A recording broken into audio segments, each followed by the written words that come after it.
આપણે હારે કામ કરવાની મેરે આવવાનું, અમારે તમારે કામ કરવાનું, પછી મતની વાત આખી અલગ છે. તમને લોકો અમને કઈ તરત અરે મતની વાત આખી અલગ છે. લોકો કે તમને ફોને કર્યા છે એટલે જ તો મેળાવું નહીં થાય ને તરત જ. હા, પણ એ કોને ફોન કર્યા એ મને ખબર છે. ના, તમારા ગામ વાળું તો કોઈ છે નહીં મારી પાસે અત્યારે. તરત જ વાત આખી અલગ છે. બધા કેવું હોય જેમ અમારે જેમ આવડો મહેશભાઈ, મતની વાત આખી અલગ છે.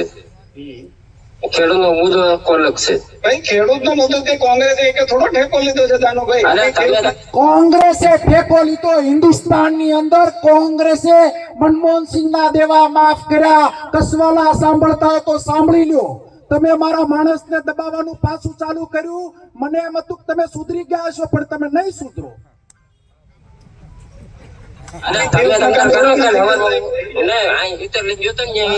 બોલો ને. એવું થોડું હોય કે એને પ્રશ્નો સોલ્વ કરશે દુનિયામાં. તમને કઈ 70 હતા કે નહીં? ત્યાં કાલે 80 આવે તો એમ વાંધો નથી, પણ એ ખોટું ને. એમ નહીં, ખેડૂત હતું. મને ખેડૂત કીધું મારે જવું જોઈએ, મારે એને ભેગું થવું જરૂરી છે. તો એ લોકો મારી ભેગા તમારે મારી હારે આવવું જોઈએ, એટલી મને ખબર પડે. પણ મેં તમને છોડ્યા પછી હું ગમે ત્યારે રાતે ફોન કરું. તો હવે આવું ના કરતા. એમને તમે માથે જો છે ખોટું છે મહેશભાઈ. મારે તો કેટલા ફોન આવ્યા છે અત્યારે, મારું મગજ ખરાબ કરી નાખે. અમને તમે માથે જો ખોટું છે. મારે નો લીધ મારે રાજકીય રીતે કઈ લેવા દેવા નથી આમાં. બસ હવે તમે અમે કઈ ત્યાં આવજો અમારી સભામાં. અરે જ્યાં જોઈએ આવશું. તમે તારા ખેડૂત નું કરજો, હું ગમે ત્યાં આવી. ચમચી નો કર ને, પાક્કું પાક્કું. હાલો, આ ખેડૂતની ગુજરાતે જે ઓડિયો આપનો સંભળાયો અને આક્ષેપ કર્યો છે કે અમારા કાર્યકરને દબાવે, શું કહેશો? છેલ્લા 3 દિવસથી અમરેલી જિલ્લાની અંદર જિલ્લા કોંગ્રેસ સમિતિ દ્વારા એનો ઓર્ગેનાઇઝડ કાર્યક્રમ ચાલી રહ્યો છે. કોંગ્રેસ દ્વારા આયોજિત આ કાર્યક્રમમાં અમારા તાલુકાના કેટલાક કાર્યકર્તાઓ, અન્ય લોકો ગયા હોય, પરંતુ મારી સાથે દિવસ રાત સંપર્કમાં રહેલો કોઈ વ્યક્તિ, અને મને કહેવામાં પણ વાંધો નથી કે એક સરપંચ દાનુભાઈ, મેં નેચરલ વાતમાં, જેની સાથે કોઈ પણ કામ માટે અમારી ગમે ત્યારે વાત થઈ છે, એને નેચરલ વાતમાં મેં એમ કહ્યું છે કે તમે કોંગ્રેસના સંમેલનમાં ગયા હતા. એમણે એ વાતને સ્વીકારી છે અને એમને કહ્યું છે કે હું તમારા સંમેલન પણ આવીશ. મેં એમને બહુ સ્પષ્ટતા સાથે કીધું છે કે ભાઈ, કાં તો તમે કોંગ્રેસ સાથે રહેશો તો મને ગમશે.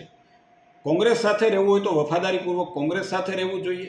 ભારતીય જનતા પાર્ટી સાથે રહેવું હોય તો વફાદારીપૂર્વક ભારતીય જનતા પાર્ટી સાથે રહેવું જોઈએ.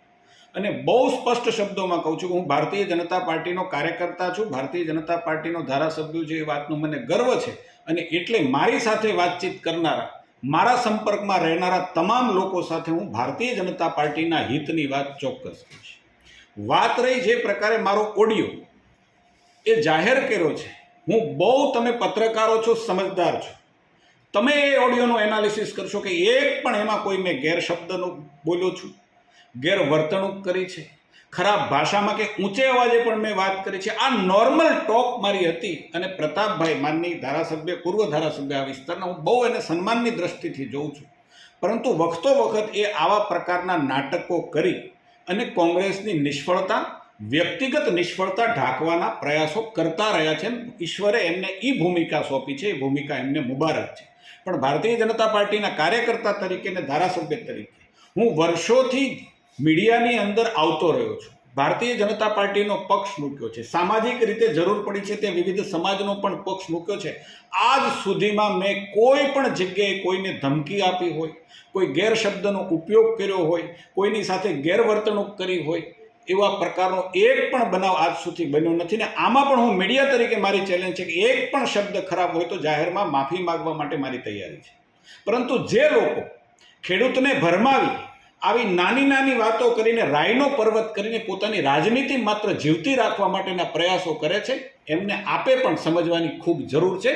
પ્રજા એમને સમજી ચૂકી છે, એટલા જ માટે એમને પ્રજાએ આ ભૂમિકા સોંપી છે. સાહેબ, તમને સુધરી જવાનું પણ એને કીધું જાહેર મંચ પર. સાચી વાત છે. એમને, મારા વડીલ છે, મને જે પ્રકારની વાત એમણે કરી છે એ પ્રકારની વાત સુધરી જવા માટેની સલાહ આપી છે. ને એટલે જ મેં કીધું આપને કે એમને એ ભૂમિકા છે, એ આખા ગામને સુધારવા માટે નીકળ્યા છે. પરંતુ હું એટલું માનું છું કે સૌથી પહેલાં કોકની ઉપર આંગળી ચીંધી, એના પહેલાં આપણી પર પણ એક આંગળી ઓટોમેટિક આવી જતી હોય છે.